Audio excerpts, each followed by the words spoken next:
Blessed are the meek, for they will inherit the earth. What do you think Jesus meant by meek? If you're like most people, including me, you might picture someone who's timid, someone who's always backing down, someone maybe even a little weak. But the Greek word Jesus uses, praos, couldn't be farther from that. Here's the surprise. Praus actually means strength under control. Imagine a wild stallion that's been trained, not broken, but bridled. That stallion still has all its power, all its spirit, but now the energy is channeled. That's meekness. You see, when Jesus says, blessed are the meek, he's talking about people who could assert themselves, but they choose not to force their own way. They have power under God's control. You see, they could dominate a conversation, but they choose to listen. They could push their agenda, but they wait for God's leading.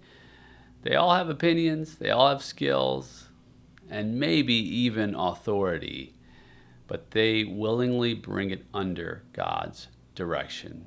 You see, friend, this isn't about being a pushover.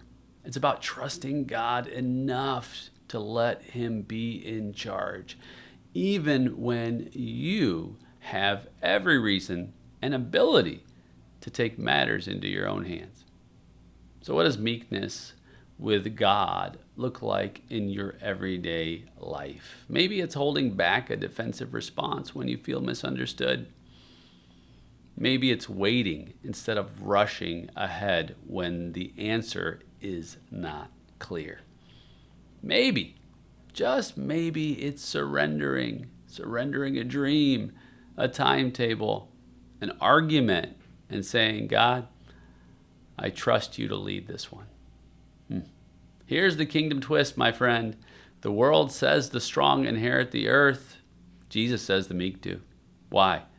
Because the earth and everything good in it belongs to those who let God lead, not those who seize it for themselves. So as you go through this day, ask yourself, where can I practice praus, strength under control, by trusting God's timing, God's wisdom, and God's direction?